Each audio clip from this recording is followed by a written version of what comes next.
అందరికీ నమస్తే అండి. ప్రస్తుతానికి మధ్యప్రాచ్య దేశాల్లో Iran versus Israel and America తలబడుతున్నాయి. ఈ యుద్ధం రోజు రోజుకి ముదురుతోంది. పరిమితులు లేకుండా ఒకరినొకరు వార్నింగ్ ఇచ్చుకుంటూ, ఒకవైపు ఇరాన్ అయితే ఇంకా మాతో శాంతి చర్చలు కూడా లేవు, మేము చర్చించడానికి కూడా సిద్ధంగా లేము, అవసరమైతే మా రెవల్యూషనరీకి సంబంధించి వాళ్ళకు ఒక మిలిటెంట్ బలగాలు ఉన్నాయి, ఆ బలగాలు కూడా రంగంలోకి దిగుతాయి, మేము ఎంతకైనా సిద్ధంగా ఉన్నాము, మా సుప్రీం లీడర్ మరణం తర్వాత మేము ఇంకా ఊరుకోము అనేటట్టు వాళ్ళు తెగిస్తున్నారు. అండ్ దాడులు సంఖ్య పెంచారు. అమెరికా స్థావరాలు Qatar, Kuwait, Dubai, Saudi Arabia, Abu Dhabi ఈ ప్రాంతాల్లో అమెరికా స్థావరాలు ఎక్కడెక్కడ ఉన్నాయో వాటిని లక్ష్యంగా చేసుకొని దాడులు చేస్తున్నారు. అండ్ ఇజ్రాయెల్ మీద కూడా, అంటే ఇరాన్ వైపు నుంచి 1% కూడా వెనకడుగు వేయట్లేదు, కానీ ఎక్కువగా దెబ్బతింటుంది ఇరాన్. సో మరోవైపు ఇజ్రాయెల్ వైపు ఏంటంటే వాళ్ళ రక్షణకు సంబంధించిన సమస్య.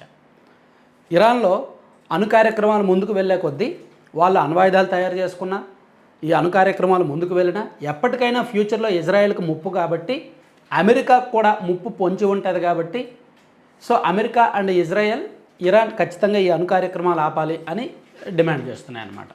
సో ఇది ఇప్పట్లో ఆగేలా అయితే కనిపించడం లేదు. మరి ఆగాలంటే ఏం చేయాలి, సొల్యూషన్ ఉందా లేదా? సో దీని గురించి మాట్లాడాలంటే యుద్ధం సాధారణంగా ఈ పరిమిత యుద్ధం, ప్రాంతీయ యుద్ధం, ప్రపంచ యుద్ధం ఈ 3 రకాలు. సో ఇది ప్రపంచ యుద్ధంగా మారే అవకాశాలు లేవు, దాదాపుగా అసాధ్యం. ప్రపంచ యుద్ధంగా అయితే మారవు, కానీ ప్రాంతీయ యుద్ధంగా మారే అవకాశం ఉంది. ఇప్పుడు మొదటి రోజు పరిమిత యుద్ధమే సాగింది, కానీ ఎప్పుడైతే సుప్రీం లీడర్ ఖమేనీ మృతి చెందారో ఆ తర్వాత ఇరాన్ హద్దులు దాటింది, పరిమితులు చెరిపేసింది, అపరిమితంగా దాడులు కొనసాగిస్తూ ఉంది. సో ఇప్పుడు పరిమితులు దాటింది కాబట్టి ఇది ప్రాంతీయ యుద్ధం వైపు దారితీసింది. ప్రాంతీయ యుద్ధం వైపు దారితీసింది కాబట్టే హర్మోజ్ నది జలసంధిని మూసివేశారు. ప్రపంచవ్యాప్తంగా దాదాపుగా 20 నుంచి 25% చమురు అక్కడి నుంచే దిగుమతి చేస్తారనమాట, అక్కడి నుంచే ఎగుమతి చేస్తారు, ఎక్స్పోర్ట్ చేస్తారు. సో దాన్ని ఆపేశారు. దానివలన ప్రపంచంలో చాలా దేశాలకు ఆర్థికంగా నష్టం జరుగుతోంది. సో ప్రాంతీయ యుద్ధం అని మనం ఎలా చెప్పగలమంటే, ఇరాన్ కేవలం ఇజ్రాయెల్ మీదే దాడి చేయకుండా ఆ పక్కనున్న మధ్యప్రాచ్య దేశాలన్నింటి మీద కూడా దాడి చేస్తోంది కాబట్టి ప్రాంతీయ యుద్ధంగా మారింది. దీని ప్రభావం ప్రపంచంలో ఇతర దేశాల మీద చాలా స్పష్టంగా కనిపిస్తోంది. స్టాక్ మార్కెట్లు కుదేలవుతున్నాయి, బంగారం రేట్లు విపరీతంగా పెరిగిపోయాయి, రేపో ఎల్లుండో చమురు ధరలు విపరీతంగా మండిపోతాయి. దాదాపుగా $100 నుంచి $150 క్రూడ్ ఆయిల్ రేటు పెరిగింది అనుకోండి. ప్రపంచవ్యాప్తంగా ముఖ్యంగా మనలాంటి దేశాల్లో, చమురు ఎక్కువగా వాడు మనలాంటి దేశాల్లో మాత్రం ధరలు మండిపోతాయి అన్నమాట. ఎప్పుడైతే పెట్రోల్, డీజిల్ ధరలు పెరుగుతాయో నిత్యావసరాల ధరలు కూడా పెరిగిపోతాయి.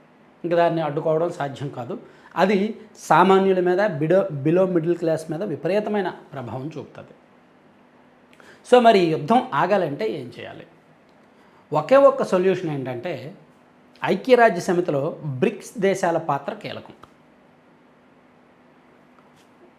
Russia, China, India, Brazil, south Africa. సరే, బ్రెజిల్ అండ్ సౌత్ ఆఫ్రికాను కాసేపు పక్కన పెడదాం.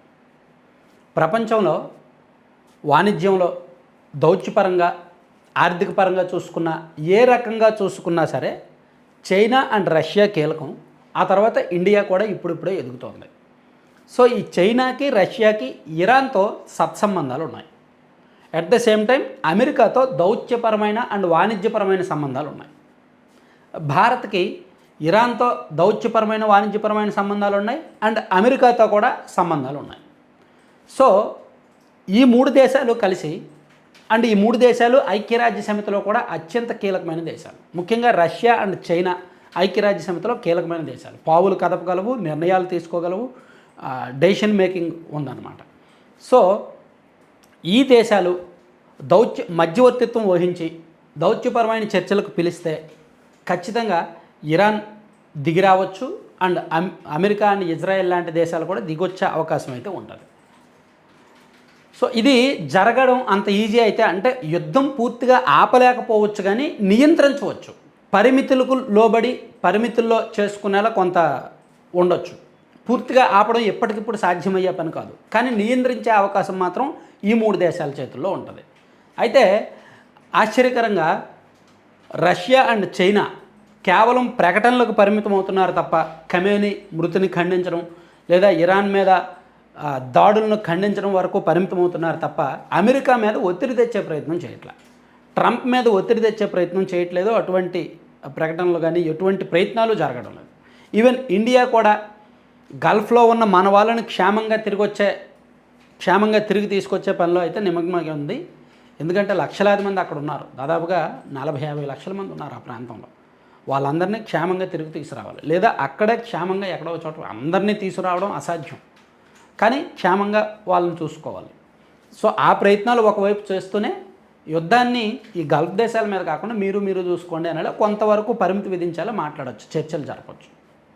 సో ఇప్పుడు ఉన్న ఏకైక సొల్యూషన్ ఏంటంటే ఈ 3 దేశాలు అక్కడ యుద్ధం చేస్తున్న దేశాల మీద దౌత్యపరంగా, వాణిజ్యపరంగా, ఆర్థిక పరంగా అన్ని రకాలుగా కూడా ఒత్తిడి తీసుకురావాలి. ఈ ఐక్యరాజ్య సమితిని ముందుకు పెట్టి ఒత్తిడి తీసుకొస్తే అది ఏకైక మార్గం. అంతకు మించి ఇంకా ఎవరు కూడా వేరే వాళ్ళ మాట వినే పరిస్థితి లేదు. మరోవైపు జర్మనీ అండ్ ఫ్రాన్స్ లాంటి దేశాలు కూడా ఇజ్రాయెల్తో చేతులు కలుపుతున్నాయి ఇరాన్ మీద దాడికి. సో ఇలా కొనసాగే కొద్దీ, యుద్ధం ముదిరే కొద్దీ ఉత్తర కొరియా లాంటి వాళ్ళు రంగంలోకి దిగారు అనుకోండి ఇరాన్కు మద్దతుగా, అప్పుడు యుద్ధం స్థాయి పెరుగుద్ది. ఇందాక అనుకున్నాం కదా ప్రాంతీయ యుద్ధం అని. ప్రాంతీయ యుద్ధం కూడా స్థాయి పెరిగే అవకాశం ఉంటుంది. అప్పుడు భయానక పరిస్థితులు ఉంటాయి. సో అప్పుడు రష్యా అండ్ చైనా కూడా ఇప్పటి వరకు ఓన్లీ మాట సాయమో లేదంటే ఆర్థిక సాయమో మాత్రమే చేస్తున్నాయి ఇరాన్కి.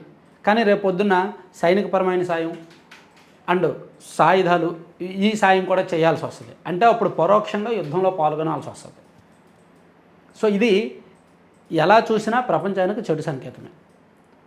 కాబట్టి ఇది ముదరకుండా ఉండాలి అంటే, యుద్ధాన్ని ఈ స్థాయిలోనే నియంత్రించాలంటే బ్రిక్స్ దేశాల్లో ఈ 3 కీలకమైన దేశాలు రంగంలోకి దిగి ఈ దేశాధినేతలు నేరుగా కల్పించుకొని ఐక్యరాజ్య సమితి మీద ఒత్తిడి తీసుకొచ్చి ఐక్యరాజ్య సమితి ద్వారా అటు ఇరాన్ అండ్ ఈ 2 దేశాల మీద కూడా ఒత్తిడి తీసుకొస్తే కొంత నియంత్రణలోకి ఉండే అవకాశం ఉందనేది నిపుణుల వాదన. లేకపోతే మాత్రం ఒక్క వారం రోజుల్లో మన దేశంలో నిత్యావసరాల ధరలు పెరిగిపోతాయి, పెట్రోల్ డీజిల్ ధరలు పెరిగిపోతాయి, మార్కెట్లు కుదేలైపోతాయి, మధ్యతరగతి వాడు నలిగిపోతాడు, చిదిగిపోతాడండి. కష్టం.